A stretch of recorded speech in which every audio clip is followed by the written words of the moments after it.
अस्सलाम वालेकुम, very good evening to all of you. आप देख रहे हैं पसे पर्दा और मैं हूं नादिया नकी। पनामा का हंगामा आज आपने देखा सुप्रीम कोर्ट के बाहर। हमने ये भी देखा कि पाकिस्तान मुस्लिम लीग नून और पाकिस्तान तहरीक इंसाफ के जो कारकुनान हैं थोड़े गुत्थम गुत्था भी हुए, और वो जो स्पीचेस हैं यानी प्री ट्रायल और आफ्टर, उसके बाद जो हियरिंग के बाद है, वो सारी भी आपके सामने हैं। तलाल चौधरी हों, दानियाल अजीज़ हों या फिर फवाद चौधरी हों, एक ने तो कह दिया कि 14 साल की सज़ा जो है वो पूरे शरीफ ख़ानदान को दी जाएगी, तो बकिया जो हैं वो ये सब कहते हैं, यानी जो नून लीग की साइड है वो यही कहती है अभी भी कि ये सिर्फ झूठ पर मबनी जो है वो केस है और कुछ भी नहीं होगा। बहरहाल आज स्टॉक मार्केट भी हमने देखा कि रुझान जो है वो अपवर्ड ट्रेंड रहा है। इकॉनमी का एक बैरोमीटर ज़रूर होता है stock market, not that it just qualifies कि हाँ जी इकॉनमी बड़ी अच्छी है, लेकिन बहरहाल ये एक सेंटिमेंट भी हमने देखा। वज़ीर ख़ारजा जो हैं कतरी वज़ीर ख़ारजा, आज उनकी वज़ीर आज़म से कुछ देर पहले मुलाकात भी हुई है। ज़राए की इत्तलात से ये भी बताया जा रहा है कि वज़ीर आज़म ने कहा है कि वो हरगिज़ इस्तीफ़ा नहीं देंगे। अपोजिशन जमातों का इजलास भी हुआ है और आज जो बड़े आला अदलिया के जो रिमार्क्स हैं इनके अंदर काफ़ी चीज़ें जो हैं वो नोट की जा रही हैं और बहुत सारे एनालिसिस हैं जो इसके हवाले से दिए जा रहे हैं कि आया ये कह देना जो रिमार्क्स में कहा गया है कि आप यहाँ पर मनी ट्रेल बताएंगे या फिर ट्रायल कोर्ट में बताएंगे, गोया कि जैसे इंदिया दिया गया हो कि ये ट्रायल कोर्ट की तरफ जाएगा, जो कि कल तक जब हमने ये प्रोग्राम किया था तो पाकिस्तान तहरीक इंसाफ से जो हमारे साथ थे उन्होंने यही एक तरह से तासुर है कि जैसे 7 से लेकर 10 दिन के अंदर ये केस जो है ख़त्म हो जाएगा। बहरहाल फवाद चौधरी कहते हैं कि ट्रायल कोर्ट में ज़रूर लेकर जाएं, किसी ने नहीं रोका, वहाँ तो जाना ही चाहिए, लेकिन इससे पहले वज़ीर आज़म की डिसक्वालिफिकेशन का मामला हो जाना चाहिए। अपोजिशन जल्दी में है, वज़ीर आज़म पर दबाव भी बढ़ाया जाएगा।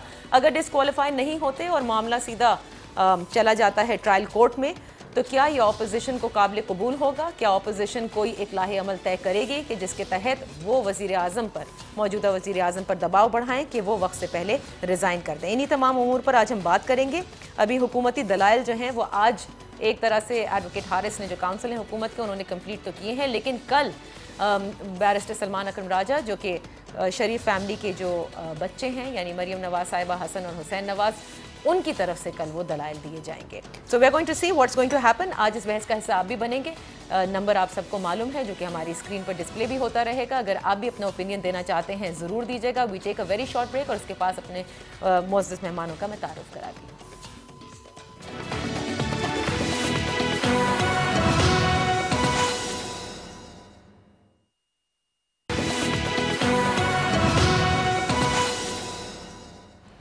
Welcome back. अपने मोहतरम मेहमानों का तारुफ कराते चलूँ। कराची में हमें ज्वाइन किया है फिरदौस नकवी साहब ने, पाकिस्तान तहरीक इंसाफ से आपका ताल्लुक़ है, thank you so much for joining us. और हमें ज्वाइन किया है पाकिस्तान मुस्लिम लीग नवाज से अरबाब खिज़र हयात साहब, आपका भी बेहद शुक्रिया। ये मामलात जो हैं वो ज़रा थोड़े नाजरीन के लिए बड़े मुश्किल इसलिए होते जा रहे हैं क्योंकि पाकिस्तान तहरीक इंसाफ की तरफ से ये तासुर उनको मिल रहा है कि जैसे 6 से लेकर 7 दिनों में, बेसिकली 10-15 दिनों में इस बात का फैसला हो जाएगा कि आया वज़ीर आज़म और उनका पूरा ख़ानदान जो है दे आर अ कल्प्रिट और दे आर नॉट कल्प्रिट, और ये फैसला सुप्रीम कोर्ट दे देगी। कल जब हमने नशिस्त की थी तो उसमें हमारे साथ लॉयर्स भी थे और उनमें से 50% यानी एक गेस्ट का ये मानना था, और ऐसे बहुत सारे लोग हैं जो कहते हैं कि सुप्रीम कोर्ट ये फैसला 62-63 का नहीं दे सकता, they can only send it to the trial court.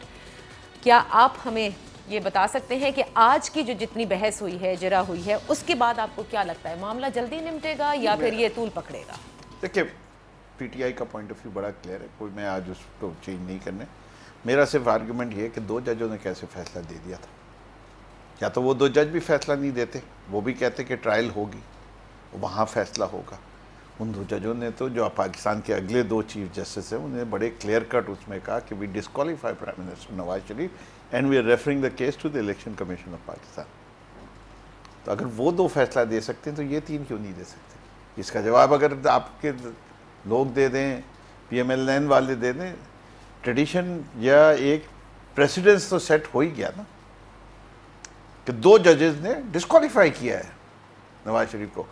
3 ने कहा था कि we need to see more, and that's why the JIT was formed, and that's why they have to take a decision। और उस JIT के ऊपर वो उसको मॉनिटर करते रहे हर 15 दिन। अगर वो समझते कि JIT की सिमत उनके डायरेक्शंस के खिलाफ जा रही है तो या तो वो JIT को डिसबैंड करते या उसको डायरेक्शन देते, उसको तंबीह करते, उसका उन्होंने कहा we are satisfied with the progress, keep on working.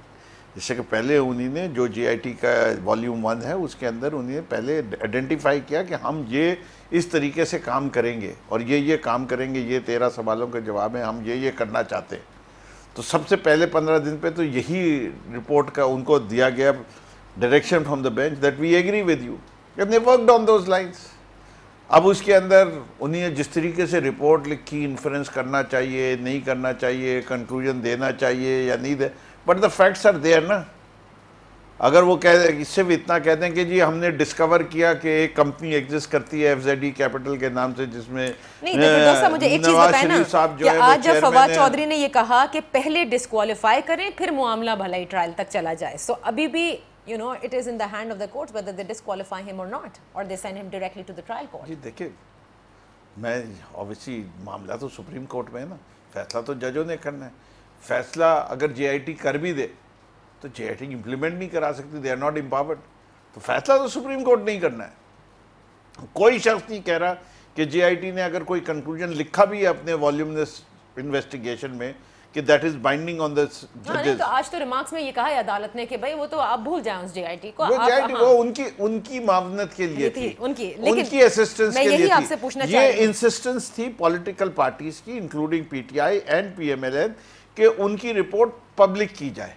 और अभी भी एक वॉल्यूम जो है वो छुपा के रखा हुआ है। अभी कोई नहीं कह रहा पीएमएलएन से खास तौर पे कि वॉल्यूम 10 को भी लेके आओ मैं सामने, और वो उन्हीं ने वजह दे दी जेआईटी ने, हम क्यों नहीं दे रहे, इससे कि उन्होंने कहा हमने 21 रिक्वेस्ट भेजी थी। हाँ, नहीं, लेकिन आज अदालत ने कहा कि डिफेंस काउंसिल अगर रिक्वेस्ट करेगी हम उसको भी पब्लिक कर देंगे। वो तो जज साहब ने कहा है, वो जज साहब ने, वही मैं कह रही हूं ना। लेकिन जेआईटी ने उसकी जो रीजनिंग दी है वो ये है कि हमारे पास अभी 17 के जवाबात आने बाकी हैं और हम नहीं चाहते कि वो जवाब कॉम्प्रोमाइज़ हो जाए, इससे कि उनको पता चल जाएगा क्या सवालात हमने पूछे और वो इन्फ्लुएंस कर दे। वो पीटीआई का पॉइंट ऑफ व्यू को फिर सपोर्ट कर रहे हैं कि the prime minister is in a position to influence the investigation. अच्छा, आज जो मामलात हैं, अरबाब खजर हयात साहब, बड़े आला अदलिया ने ये कहा कि भाई मनी ट्रेल पता चल जाए तो मामलात, मतलब इस सवाल का जवाब मिल जाए तो जाहिर है कि सारे मामलात ख़त्म हो जाएंगे। क्यों आप लोगों की तरफ से जो नून लीग जिस तरह से डिफेंड कर रही है, चाहे वो कोर्ट के अंदर हो, बाहर हो, मीडिया पर हो, एक ऐसा लगता है जैसे किसी किस्म का कोई ब्रीदर आप लोगों को मिल गया है कि you know it's going to go to the trial court, ऐसा कुछ इन दिया है, वो भी सिर्फ अभी रिमार्क से ही आप अखज़ कर सकते हैं। बार बार ये कह देना कि झूठ पर मबनी केस है, जबकि you know that the opposition is hello bent on this कि प्राइम मिनिस्टर या तो स्टेप डाउन हो जाएं या उनकी डिस्क्वालिफिकेशन हो जाए। What is keeping you intact in this? देखिए नाजिया, जहाँ तक सुप्रीम कोर्ट का ताल्लुक है तो सुप्रीम कोर्ट ने तो आज वादे कर दिया है कि जेआईटी की सिफारिशात के हम पाबंद नहीं है। यानी सुप्रीम कोर्ट ने ये बिल्कुल वादे कर दिया है कि जेआईटी ने जो रिपोर्ट भेजी है तो वो उसके मुताबिक फैसला नहीं करेंगे। और मैं आपको ये बताना चलूं कि पनामा केस दुनिया की तारीख का वाहिद केस है जिसकी महीनों समात और तहकीकात हुई, लेकिन अभी तक इल्जाम का तयन नहीं हुआ है। तो इससे बात साफ जाहिर होती है कि ये एक झूठ पर बुद्धि केस है। नहीं, इल्जाम का तयन क्यों नहीं हुआ? जीआईटी की रिपोर्ट सामने है ना, उसमें बताया गया है कि जो शहाना अंदाज है रहने का, जो लाइफस्टाइल है, डज नॉट मैच आपकी जो आमदन है, वो जो एक मनी ट्रेल है उसको तो पता ही नहीं चल रहा ना। उसमें बिल्कुल मियां मोहम्मद नवाज शरीफ का जिक्र नहीं है कि उन्होंने कोई करप्शन की है। करप्शन का नफज जेआईटी के जिसमें ये जो इतना बड़ा बॉक्स आया था जिसमें इतनी बड़ी फाइलें आई थी, तो इसमें कहीं पर करप्शन का लफ्ज इस्तेमाल नहीं हुआ है कि मियां मोहम्मद नवाज शरीफ या उनके खानदान ने कोई करप्शन की है।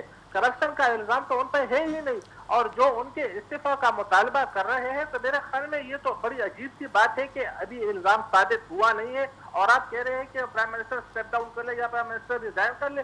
क्यों कर ले प्राइम मिनिस्टर रिजाइन? क्या वो आसमान ये हैं वो सारे सबूत जिनकी शवाहिदात, जिनकी बुनियाद पे इल्जाम ही नहीं लगाया, तो ये 1.5 साल से क्या हो रहा है? नवाज शरीफ साहब ने झूठ बोला कि नहीं बोला? कौन से कतरी खत का जिक्र क्यों नहीं किया था अपनी नेशनल स्पीच में? लेकिन this is going a little beyond Arbab साहब। मतलब इल्जाम क्या है ये आपको पता है? मतलब पनामा लीक्स हुए, ऑफशोर कंपनीज का जिक्र हुआ, वो पैसा कहाँ से आया, इस पैसे की मनी ट्रेल जो है वो मालूम की जा रही है। सुप्रीम कोर्ट में इतनी हियरिंग्स हो गई, जीआईटी तश्कील हो गई ताकि मजीद सुप्रीम कोर्ट के जजेस को मामलत मिल जाए इस एविडेंस से। और आप कह रहे हैं अभी इल्जाम ही नहीं है। वही वाली बात है कि जो जीआईटी में पेश होने के बाद हसन हुसैन नवाज और मरियम नवाज साहिबा ने कहा कि हमने पूछा बड़े मासूमाना तरीके से, लेकिन हमें जवाब नहीं मिला कि हम पर इल्जाम क्या है।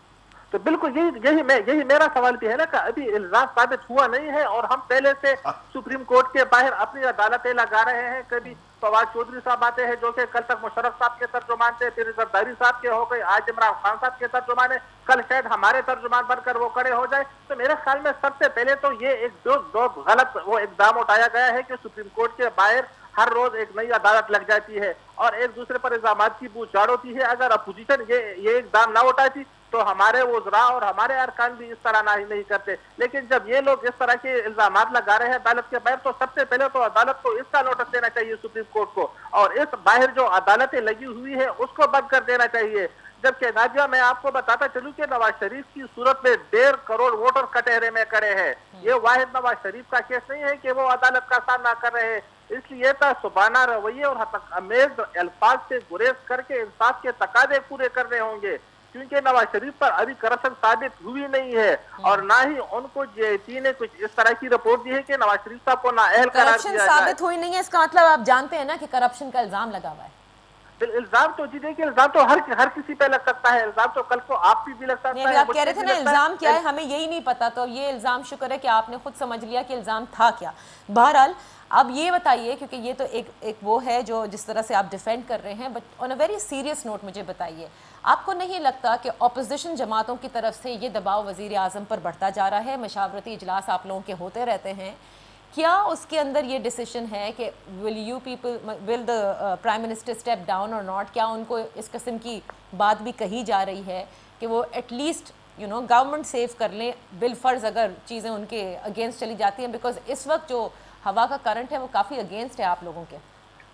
देखिए नादिया, ना ही नवाज शरीफ साहब इस्तीफा देंगे, ना ही कोई दूसरा प्राइम मिनिस्टर आएगा, हुकूमत अपनी मयाद पूरी करेगी। ये मैं आपको बिल्कुल ऑन द रिकॉर्ड बता रहा हूँ। पूरी कौम और पूरी दुनिया हमें देख रही है, हमें सुन रही है। बिल्कुल ये मैं आपको ऑन द रिकॉर्ड बता रहा हूँ कि नवाज शरीफ साहब किधर नहीं जाएंगे और 2018 के इलेक्शन तक वो ही प्राइम मिनिस्टर रहेंगे। ये बात तो बिल्कुल हर अपोजिशन जो बातें हो या जो भी हो, प्रोवाइडेड सुप्रीम कोर्ट जो है उनके हक में फैसला दे ना। जाहिर है हम सुप्रीम कोर्ट को तो कुछ नहीं कह सकते। जी फिर सुप्रीम कोर्ट देखिए, सुप्रीम कोर्ट बिल्कुल हक का फैसला करेगी। सुप्रीम कोर्ट किसी सूरत ऐसा फैसला नहीं करेगी कि जो हमारे खिलाफ हो या बिल्कुल हमारे ये हमारे खिलाफ फैसला करेगी। ये तो हो ही नहीं सकता है। नहीं, क्यों नहीं कर सकती? मुझे ये बताया, आप कह रहे हैं सुप्रीम कोर्ट किसी कीमत हमारे खिलाफ फैसला नहीं कर सकती, आप कैसे कह सकते हैं? सुप्रीम कोर्ट सबूत देकर फैसला करेगी जी। वो किस तरह, ये इस तरह तो ये हो सकता है कि वो आंखें बंद करके हमारे खिलाफ फैसला कर ले। सुप्रीम कोर्ट सबूत के बुनियाद पर फैसला करेगी और सबूत कुछ है नहीं।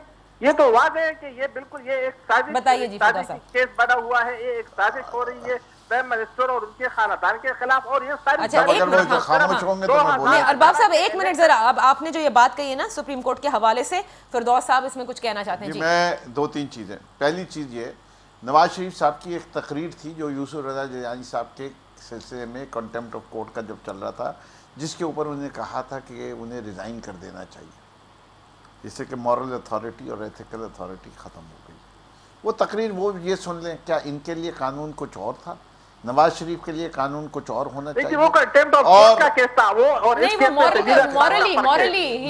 मॉरली की बात कर रहा हूँ मैं आपसे। वो फैसले के बाद की बात नहीं कर रहा, फैसले से पहले की, सुप्रीम कोर्ट के फैसले से पहले की बात है। तकरीर आपके वजीर आजम की है, मेरी नहीं है। दूसरी बात, जैसे मैंने आपके प्रोग्राम के शुरू में कही, जो बात ये कह रहे हैं उसमें हकीकत नहीं है ना। 2 जजेस ने इनको डिस्क्वालीफाई कर चुके हैं माजी में, मिनॉरिटी जजमेंट था। बाकी 3 ने इन्हें क्लीन चिट नहीं दी थी, उन्होंने ये इन्वेस्टिगेशन फर्दर कराई है। उनको भी डाउट था, उन्होंने ये नहीं कहा कि हमें यकीन है कि नवाज शरीफ बिल्कुल बेगुनाह है, उन्होंने कोई करप्शन नहीं की। ये जो 2 जजेस जिन्हें दिया है, हम इनसे बिल्कुल एग्री नहीं करते। अच्छा एक चीज बताया ना फिरदौस साहब, तो अगर वो 2 जज फैसला कर सकते थे तो ये 3 जज क्यों नहीं फैसला कर सकते? अब इसका जवाब नहीं है इनके पास। नहीं, लेकिन मेरा एक सवाल है, अगर ये 3 जज साहिबान, हाइपोथेटिकली हम बात कर रहे हैं, अगर ये कह दें कि डिस्क्वालिफिकेशन होनी है या नहीं, ये बात ट्रायल कोर्ट में जाने के बाद पता चलेगी, तो ये भी तो हो सकता है। जी देखिए, मैं आपसे होने को तो सब कुछ होता है। इन दैट सुप्रीम कोर्ट जो है बाइख्तियार, बिल्कुल सही बात, इन दैट सिनेरियो जाहिर है। लेकिन देखिए, आप मुझे एक ऑब्जर्वेशन मेरी मांग रही हैं, मैं उस ऑब्जर्वेशन को दे रहा हूं। देखिए, the whole nation is in a sense of animated हुआ हुआ है इस ट्रायल के साथ, और बिल्कुल हंग है बीच में।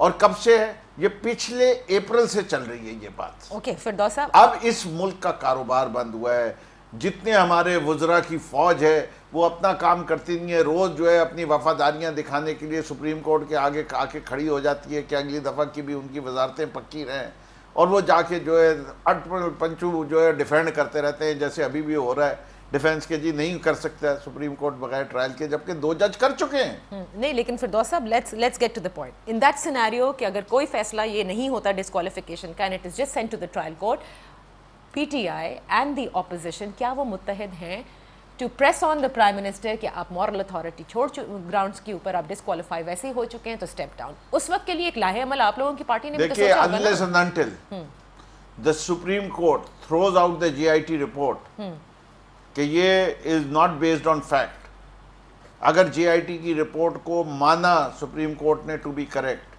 फिर खुद वजीर आजम के अपने अल्फाज और अपनी तकरीर मौजूद है कि मुझ पे अगर कोई बात साबित हुई तो मैं फौरी तौर पे अपना इस्तीफ़ा दे दूंगा।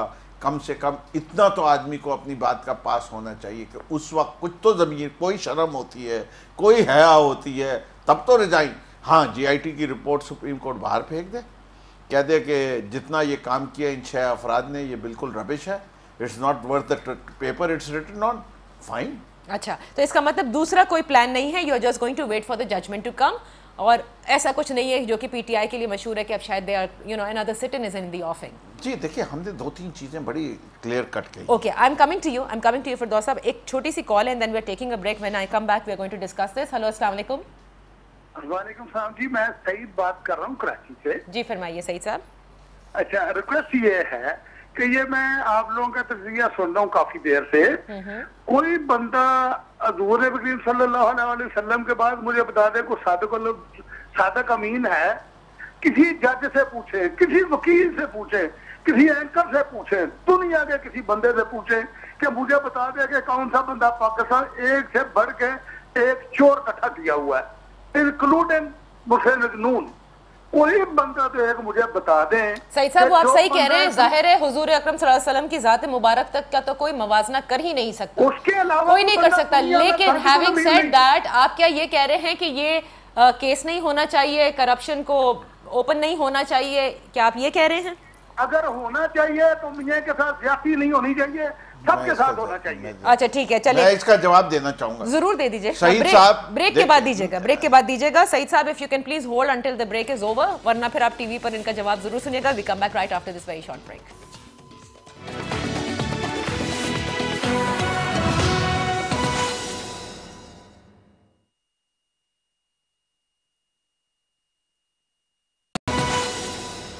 Welcome back. ऑपोजिशन जमातें क्या मिलकर ये दबाव क्रिएट कर सकती हैं वज़ीर आज़म पर कि वो स्टेप डाउन हो जाएं? क्योंकि बहरहाल उनकी तरफ से बारहा ये बयान उनके रहनुमा भी देते आए हैं कि चाहे कुछ भी हो जाए वो बिल्कुल भी किसी किस्म से ना स्टेप डाउन होंगे। और बल्कि हमारे जो गेस्ट हैं अरबाब खज़र हयात साहब, जो कि नून लीग को रिप्रेजेंट कर रहे हैं, वो तो कहते हैं कि इलेक्शन भी वक्त पर ही होंगे, कोई अर्ली इलेक्शन वो नहीं देख रहे। फिरदौस साहब क्या कहते हैं, ज़रा उनसे पूछते हैं। देन अरबाब साहब, I am coming back to you, but because you wanted to reply to the caller. मैं दोनों चीज़ों का आपके जो पॉइंट्स हैं उनको, सईद साहब आपसे सिर्फ मेरी ये गुजारिश है कि अगर पाकिस्तान का हर सियासतदान करप्ट है, 62-63 पे पूरा नहीं उतरता, तो भाई आप क्या कर रहे हैं? इस मुल्क के वो ईमानदार दयानतदार लोग क्या कर रहे हैं? क्या आप मुहिब्बे वतन नहीं हैं? क्यों आप अपने घरों में बैठे हुए हैं? आइए लोगों के सामने को अपने आप को पेश कीजिए, अगर आप अपने आप को ईमानदार दयानतदार समझते हैं। जब तक अच्छे लोग सियासत में नहीं आएंगे, बुरे लोग इस पर कब्जा करके रखेंगे। तो मैं तो इस प्रोग्राम के तवज्जुद से तमाम पाकिस्तानियों को दावत देता हूं। So you are saying कि be a part of the system? हाँ, आपको अगर सिस्टम, अगर अच्छे लोग नहीं आएंगे तो बुरे लोग जगह लेके रखेंगे। तो जब तक अच्छे लोग आके इनको धक्का नहीं देंगे, किसी ने तो हुकूमत करनी है ना। अच्छा, अब ऑपोजिशन की तरफ आते हैं ना। दूसरी चीज जो आपका दूसरा सवाल है, मेरे ख्याल से जो कुछ भी कह रहे हैं PMLN वाले, बिलावल भुट्टो साहब ने एक बयान दिया था कल, आपने उसका जिक्र नहीं किया। अगर सारी अपोजिशन जो है वो रिज़ाइन कर दे असेंबली से, तो ये किस असेंबली की बात करेंगे? उसकी क्या वैलिडिटी रह जाएगी?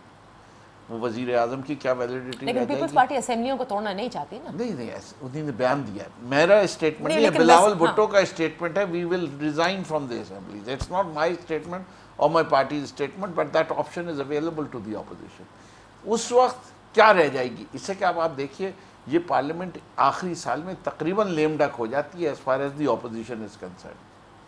The mood of electioneering has been going on, पिछले 3-4 माह से चल रही है, लोग अपने तैयारी आपकी बात सही है, लेकिन सवाल तो ये ना कि ऑपोजिशन यूनाइट होती है कि नहीं।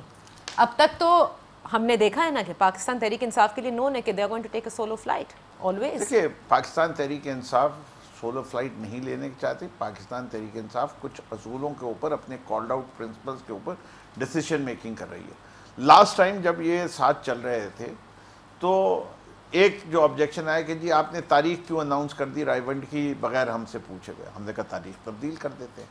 जब तारीख तब्दील कर दी तो उन्होंने कहा जगह जो है वो किसी के घर के ऊपर नहीं करना चाहिए। हमने घर पे नहीं करते, घर के बाहर आ जाते। हमने वो हज़रत मूसा के किस्से की कहानी जो है ना कि वो गाय का रंग कैसा होना चाहिए, गाय कैसी होनी चाहिए, हमने वो सारी चीज़ें अपोजिशन पार्टीज़ की मानने को तैयार होते गए। आखिर में पता चला कि वो तब भी हमारा साथ देने को तैयार नहीं, इससे कि उनकी डोरें कहीं और से दी जा जाए और अब उनके मकासद कुछ और हैं उनके। और मैं समझता हूँ अब माहौल कुछ तब्दील हुआ है। उनको देखिए, मेन अपोजिशन पार्टीज़ कौन कौन सी हैं। जमात इस्लामी मुखालिफ थी। जमात इस्लामी जो है उसने इस अरसे में अपना एक बड़ा कंफ्यूज रोल रखा। कहीं वो उसने PMLN के साथ इत्तेहाद किया, कहीं नहीं किया। अब वो खुल के कह रहे हैं हम जो है उसके खिलाफ हैं। PPP ने जिस ज़माने में हम धरने थे तो उनको बचाने वाले PPP वाले थे, वो हमेशा उनके शुक्र। लेकिन हम अभी की बात करें ना फिरदौस साहब, बिकॉज़ अब तो बड़ी बहुत मीटिंग्स हो रही हैं आप सब लोगों की आपस में। देखिए, इस वक्त जो स्टेटेड पोजीशन है वो सबकी ये है कि नवाज शरीफ हैज टू गो। और पोजीशन है मुस्ताफी होना चाहिए। हाँ, लेकिन ये कि अगर जाहिर है आप सब लोगों ने भी तो कुछ प्लान बी भी सोचता है इंसान। देखिए, मैं आपको बताऊं, इट इज़ टू अर्ली। जब तक, जैसे मैंने आपसे कहा, JIT की रिपोर्ट के ऊपर सुप्रीम कोर्ट अपना फैसला नहीं सुनाती, इससे कि इसके ऊपर डिपेंड करता है लॉट। दूसरी चीज़ ये है कि PMLN के रिएक्शन पे डिपेंड करता है बहुत कुछ। अगर PMLN जजमेंट आने के ऊपर सुप्रीम कोर्ट को स्टॉर्म करेगी, जैसे कि इनके माजी में तरीक़ेकार रहे हैं, जैसे ये JIT को अटैक कर रहे हैं, अगर उसी तरह वो जजेस की क्रेडिबिलिटी पे अटैक करेंगे तो इस वक्त तक ये कह तो रहे हैं साजिश हो रही है, लेकिन बता नहीं रहे कि साजिश कौन कर रहा है। इनसे बार बार सवाल पूछा जाता है। रोज़ाना मेरे ख्याल से TV के चैनल्स के ऊपर कम से कम 20 प्रोग्रामों में ये सवाल ज़रूर उठता है कि बताइए कौन आपके खिलाफ साजिश कर रहा है। उस वक्त इनकी सबकी ज़बानों पर जिप वहाँ रुक जाते हैं। क्यों नहीं कहने पाते कि फौज कर रही है इनके खिलाफ साजिश? क्यों डरते हैं? तो क्या कर रही है मुझे क्या पता भाई। और है कौन सा इदारा? नहीं तो वो अच्छा, कौन सा इदारा है? अब एक वजीर इनके कह देते हैं कि जुडिशरी जो है वो 58(2)B लगा रही है। भाई कैसे लगा सकती है जुडिशरी? अच्छा, डॉक्टर अब्दुल कयूम सुमरो ने भी हमें ज्वाइन कर लिया है। पाकिस्तान पीपल्स पार्टी से आपका ताल्लुक है। डॉक्टर साहब, ऑपोजिशन के हवाले से मैं बात कर रही थी कि जाहिर है कि आप सब भी चाहते हैं कि मुस्ताफ़ी हो जाएं। तमाम ऑपोजिशन इस बात पर ज़रूर मुत्तहद है कि वज़ीर आज़म को मुस्ताफ़ी हो जाना चाहिए। But having said that, because अभी तो जाहिर है सुप्रीम कोर्ट के अंदर हियरिंग चल रही है, मामला अगर ट्रायल कोर्ट में चला जाता है और डिस्क्वालिफिकेशन पहले नहीं होती, जैसा कि आज फवाद चौधरी साहब ने कहा कि पहले डिस्क्वालीफाई करें और फिर ट्रायल कोर्ट में भेजें, then is the opposition united? Is People's Party united with PTI to go for a sit-in, for street agitation, या जो भी आप लोगों का लाहे अमल हो? डॉक्टर साहब, आवाज आ रही है आपको? आई थिंक डॉक्टर साहब को मेरी आवाज़ नहीं आ रही। We are going to dial again. जी, अरबाब खजर हयात साहब, आपने ये सारी गुफ्तगू जो फिरदौस साहब ने की वो सुनी होगी।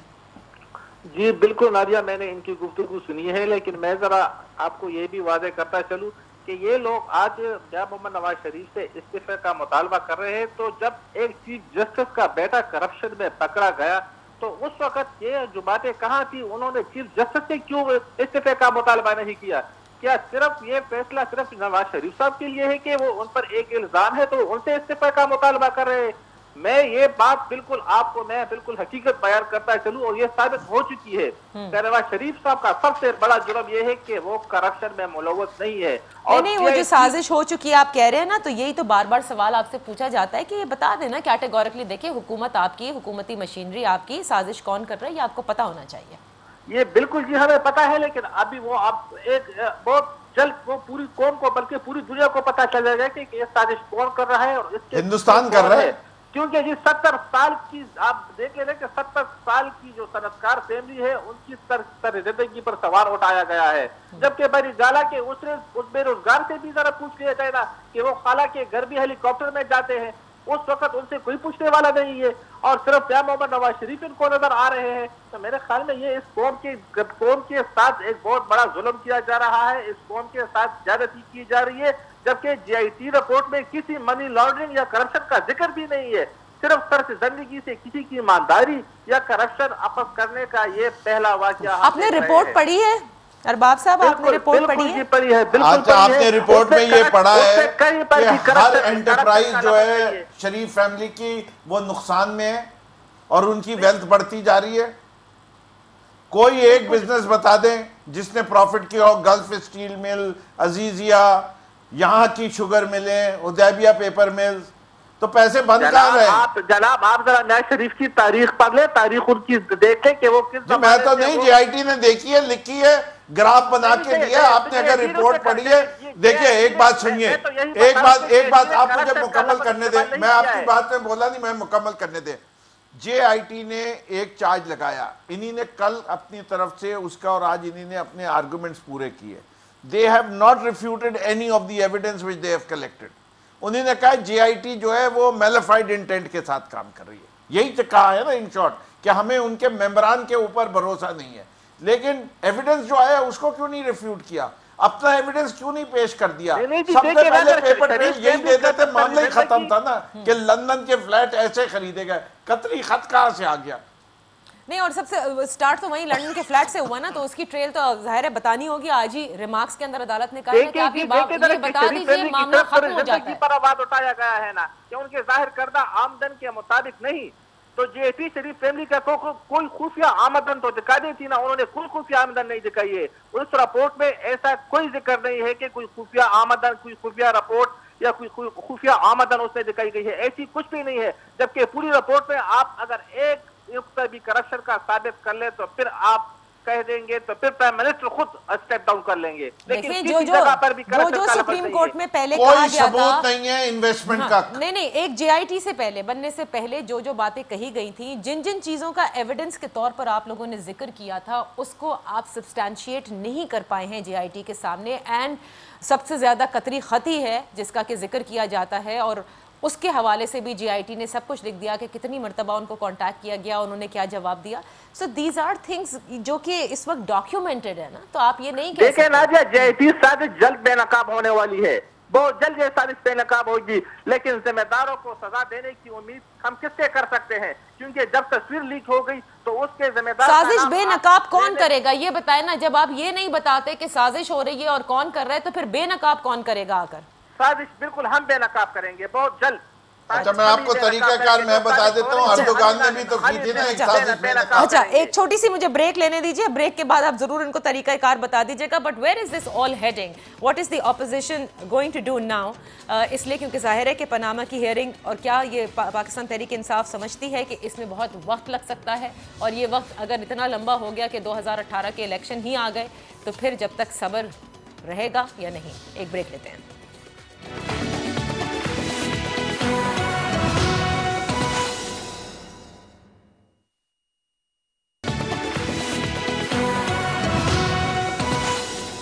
Welcome back. जिस ऑपोजिशन का हम जिक्र कर रहे हैं उसमें पाकिस्तान पीपल्स पार्टी का शेयर होना बड़ा ज़रूरी है, वरना ऑपोजिशन कमज़ोर हो सकती है। लेट्स सी अगर हमारे साथ इस वक्त डॉक्टर सुमरो ज्वाइन कर चुके हैं या नहीं। डॉक्टर साहब, आपको आवाज़ आ रही है? जी, मुझे आ रही है। डॉक्टर साहब, आज बिलावल भुट्टो जरदारी के कल के बयान का बड़ा जिक्र किया है फिरदौस नकवी साहब ने, और कहा है कि कल उन्होंने कह दिया था कि ऑपोजिशन मुत्तहद होकर रिज़ाइन, मतलब जो ऑपोजिशन रेजिग्नेशन के ऑपोजिशन वो ऑप्शन जो है वो भी मौजूद है। सो आप लोगों के भी बड़े मशावरती इजलास हो रहे हैं प्राइम मिनिस्टर पे दबाव बढ़ाने के लिए, बिकॉज हमने देखा है कि categorically he says that he is not going to step down unless sent home by the court probably. तो क्या क्या ऑप्शंस हैं? क्या ये ऑप्शन ऑन द कार्ड्स है to resign from the assemblies? Because पहले खुर्शीद शाह साहब ये कह रहे थे कि असेंबलीज को बरकरार रहना चाहिए। बिस्मिल्लाहिर्रहमानिर्रहीम। देखिए, प्राइम मिनिस्टर नवाज शरीफ के लिए जितना सख्त मौक़िफ़ हमने उनके खिलाफ अपनाया शायद किसी ने अपनाया हो। अब तो हमने उसको प्राइम मिनिस्टर कहना भी छोड़ दिया है, जब तो मौजूद जजों ने उनको अमीन और सादिक कहा कि आप नहीं हैं और आप डिस्क्वालीफाई कर चुके हैं। तो हम तो उसको अब प्राइम मिनिस्टर भी नहीं कहते, हम तो असेंबली में अंदर या बाहर उसको नवाज शरीफ साहब कहते हैं। अच्छा, यानी आप माइनॉरिटी जजमेंट के साथ हैं जब से, आपने बस ये तस्लीम कर लिया है। नंबर 1। नंबर 2, जब ये JIT मुकर्रर हुई बाकी 3 मौजूद जजों ने, तो JIT का तकरीबन 60 दिन की तगोदो के बाद, और पाकिस्तान की हिस्ट्री में क्या दुनिया में ऐसी मिसाल नहीं मिलेगी कि उन्होंने इतने शार्ट टाइम में और ठोस सबूत के साथ मियां नवाज शरीफ साहब और उसके पूरे खानदान को जो बिल्कुल एक्सपोज करके रख दिया। और ये जितने भी यहाँ पे पार्टिसिपेंट्स थे JIT में जो मुलजिम गए थे, तो उन्होंने अपनी सफाई में एक हर्फ भी नहीं कहा, बल्कि अब जाकर के, पहले तो मिठाइयाँ तकसीम कर रहे थे, अब जाकर के उनको एहसास हो गया कि हमारी जमीन हमारे पाँव से निकलती जा रही है। और मैं तो समझ रहा हूँ कि हालात इस हद तक आगे निकल गए हैं कि अब नवाज शरीफ साहब के पास एक रास्ता जो पहले था कि इज्जत के साथ वो रिजाइन करे, इस्तीफा दे और घर चला जाए, शायद अब उनके मुकद्दर में, उनके नसीब में इज्जत वाला लफ्ज जो है वो हर भी बाकी नहीं रहा। शायद वो यहाँ से बेइज्जत होकर के ऐवान इज्तिमा से रुखसत हो जाए। चलिए वो अच्छा डॉक्टर साहब एक चीज़ बताइएगा ना, वो तो जाहिर है अपनी सियासत कर रहे हैं और करते रहेंगे, वो उनका हक है, लेकिन ये बताइए कि पीपल्स पार्टी क्या पाकिस्तान तहरीक इंसाफ के साथ अलाइंड रहेगी इस इशू पर, या क्योंकि पहले भी बड़ी चीज़ें हैं कि जिसमें आप लोगों ने फिर आखिरी वक्त पर बैकआउट भी किया है ऑन वट एवर रीजंस। देखें, यहाँ बात न पीपल्स पार्टी की है न PTI की है, ये तो बात है कि पनामा लीक्स में नवाज शरीफ के ऊपर करप्शन साबित हो गई है। तो हम तो जाहिर बात है करप्शन के खिलाफ हर उस हद तक जाएंगे जहाँ तक PTI सोच भी नहीं सकती है। हम तो अपना एक हमारा मौक़िफ़ है और हम अपने मौक़िफ़ के साथ डटे हुए हैं, और हमारे इस मौक़िफ़ की वजह से PMLN को परेशानी खा गई है। तो पीपल्स पार्टी हमारे खिलाफ हो गई है, बाकी पार्टियां हमारे खिलाफ होती जा रही है, तो हमारे मौक़िफ़ को सपोर्ट मिल रही है। हम चाहते हैं कि अपोजिशन की तमाम पार्टियां मिलकर PTI से भी आप आगे जाएंगे। हमारा कहने का मतलब ये कि ऑपोजिशन मुत्तहिद होगी या नहीं होगी। PTI से हम आगे हैं, जाने की बात ही नहीं है। PTI से हम बहुत आगे हैं। हमने पार्लियामेंट के साथ इस्तीफा की बात की, इन्होंने तो नहीं की है। हमने कहा कि अब नवाज शरीफ को चलने नहीं देंगे, इन्होंने नहीं कहा। हमने अब कहा कि नवाज शरीफ डॉक्टर साहब, इज द ऑपोजिशन यूनाइटेड और नॉट? United, totally united. ठीक है, we are with opposition and opposition, we are in opposition and opposition is with us. अच्छा, सही है, ठीक है। तो आप लोग मुत्तहिद हैं, बस मुझे यही जानना था। और क्या आखिरी वक्त में जैसे बैकआउट कर जाते हैं कई मरतबा, ये सब नहीं होगा इस मरतबा? देखिए, हमने उस वक्त 2014 में उस वक्त इख्तिलाफ रखा था, उस वक्त भी PTI जो है सोलो फ्लाइट करने के मूड में थी। हमने तो उनसे कहा कि जमहूरी तरीके से अगर इसको हटाना है तो वो तरीके हैं। हाँ, हमने गैर जमहूरी अंदाज उस वक्त भी नहीं कहा था, आज भी हम कह रहे हैं ये गैर जमहूरी नहीं है, ये सुप्रीम कोर्ट की वर्डिक्ट में जा रहा है। पहले यूसुफ रजा गिलानी भी गया है, तो इसको भी जाना चाहिए। और तो ये कोई गैर जमहूरी गैर आईनी इक़दाम नहीं है।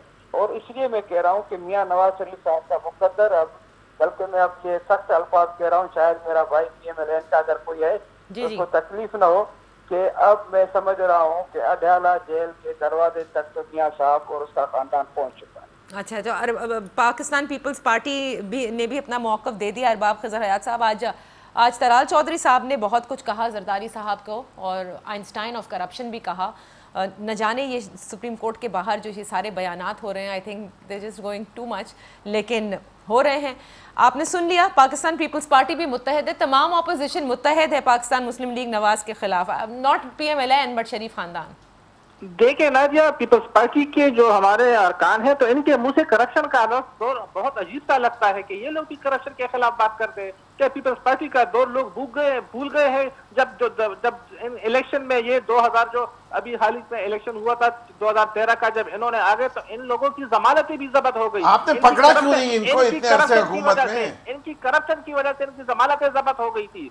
लेकिन मैं इस बहस पे नहीं चलना चाहता, क्योंकि जो मसला है वो JIT का और पनामा का जो चल रहा है, तो मैं उस अपने असल पॉइंट पर बात करूंगा। आपकी परफॉर्मेंस इतनी अच्छी थी, इनको पकड़ना चाहिए था आपको, करप्ट लोगों को। नादिया, मैं आपको हकीकत बताता चलूं कि हाँ, जो पनामा का जो केस है वो क्रैश हो चुका है, उसका प्लेन बिल्कुल क्रैश हो चुका है। लेकिन कुछ कुव्वतें हैं जो नवाज शरीफ फैमिली को क्लियर नहीं करने दे रही है, क्योंकि नून लीग हमेशा के लिए नाकाबिल शिकस्त बन जाएगी। अच्छा, तो आपने कहा क्रैश हो चुका है, कुछ फोर्सेस हैं जो नहीं करने दे रही, लेकिन ऑनरेबल कोर्ट्स पर तो आपको एतमाद है ना कि वो बिल्कुल सही फैसला लेंगे? सुप्रीम कोर्ट के सुप्रीम कोर्ट जो भी फैसला करेगी हमें बिल्कुल मंजूर होगा और हम उसे बिल्कुल तस्लीम करेंगे। इसका मतलब ये है कि सुप्रीम कोर्ट, जो आप साजिश का जिक्र करते हैं, सुप्रीम कोर्ट उस साजिश को जायल कर देगी ना?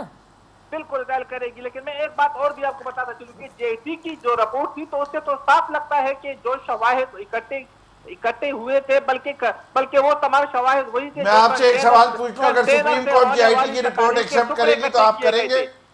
जी जी, अगर सुप्रीम कोर्ट ने जेआईटी की रिपोर्ट एक्सेप्ट कर ली तो आप एक्सेप्ट कर लेंगे? सुप्रीम कोर्ट ओवर तो जेटी की रिपोर्ट उन्होंने तो आज साफ कह दिया है कि हम जेटी के सिफारिशात के पाबंद नहीं है। ये दूसरी बात है, मैं सवाल कुछ और कर रहा हूं आपसे। सवाल ये है कि अगर वो जेआईटी की रिपोर्ट को एक्सेप्ट कर लेते हैं तो क्या आप तब भी फैसले को एक्सेप्ट कर लेंगे?